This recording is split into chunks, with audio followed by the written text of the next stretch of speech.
Magandang araw mga kabisdak. Welcome to 101.2 Balitang Bisdak. Hatid namin ang mga latest news, updates at importanteng impormasyon dito sa buong bansa. Sa mga nangungunang balita, patuloy ang tensyon sa West Philippine Sea between Philippine government at China dahil sa territorial dispute. Stay with us as we bring you the latest developments, sports, updates at mga trending topics o chika minute na pinag-uusapan ngayon. Ako po si Ray Cabaraba. At ako naman si Ines Abraham. Nag-uulat ng tama at totoong serbisyo lamang. Sa sport, sa pasok na sa 2026 sa PBL All-Filipino Conference Finals, ang Creamline na Cool Smashers matapos talunin ng Farm Fresh Paxes sa semifinals. Sa West Philippine Sea, ang pambansang isyu patuloy na panawagan sa iba't ibang grupo at opisyal para sa mas matibay na paninindigan sa West Philippine Sea issue habang iginigiit ang karapatan ng Pilipinas sa teritoryo at likas na yaman nito. Balitang sports, usapang PBA Finals.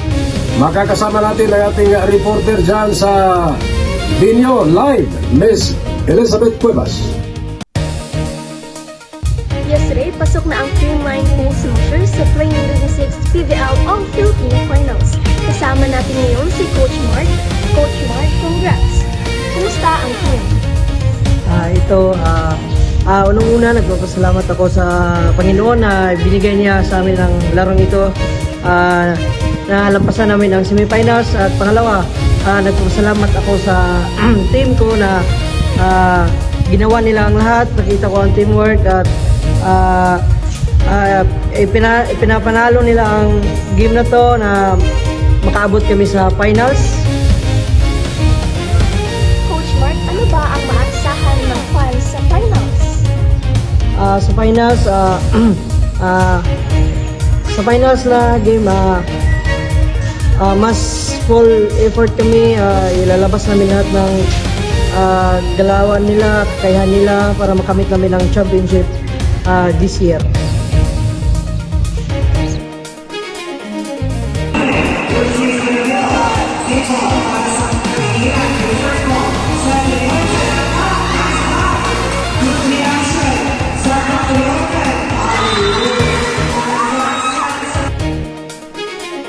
Tamat, Coach. Balik sa studio, Ray. Maraming salamat, Beth, sa iyong live report. Sa patuloy na isyu ng West Philippine Sea, nananatili ang tensyon sa pagitan ng mga ulat ng presensya sa ilang bahagi ng karagatan at ang panawagan ng iba't ibang sektor para sa mas malakas na panindigan ng Pilipinas sa teritoryo nito. Para sa karagdagang detalye, Yes, Ray, nandito tayo ngayon sa isang coastal community sa Palawan na malapit sa West Philippine Sea, kung saan direktang naapektuhan ng kabubuhayan ng mga mangingisda.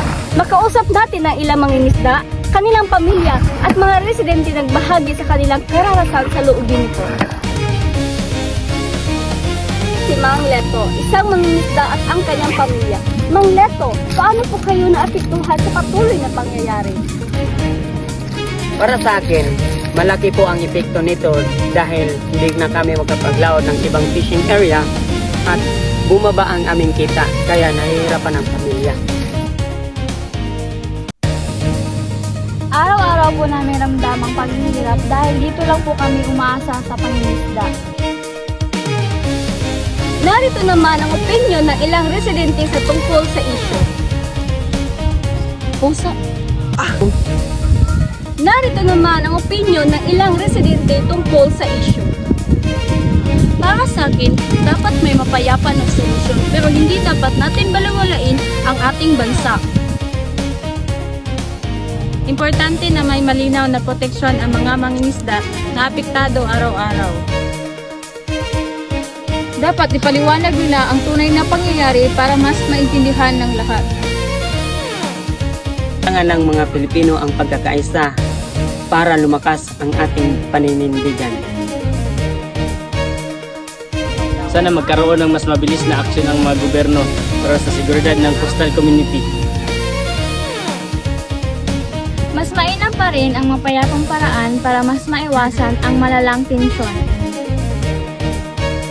Yan ang iba't ibang pananaw ng ating mga kababayan na direktang naapektado ng issue ng West Philippine Sea. Para sa ibang pang-updates, mababalik kayo sa studio.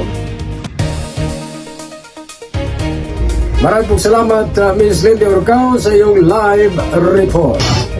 Sa trending news, usap-usapan ngayon ng rising young star na si Piang Smith matapos mapansin ng kanyang performance at chemistry sa kanyang latest project. Cristela, ano ang balita dyan? Dahil sa acting growth at chemistry, viral si Piang Smith online dahil sa kanyang acting growth at chemistry sa Almost Us.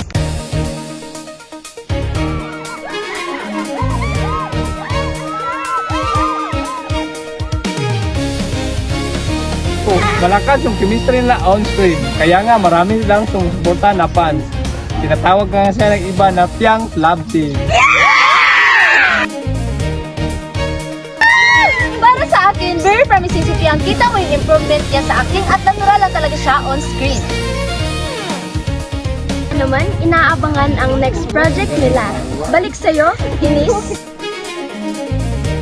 Para sa karagdagang ulat, may ilang mamamayan na dumulog sa ating himpilan upang humingi ng tulong at nananawagan sa otoridad kaugnay sa patuloy na tensyon sa West Philippine Sea.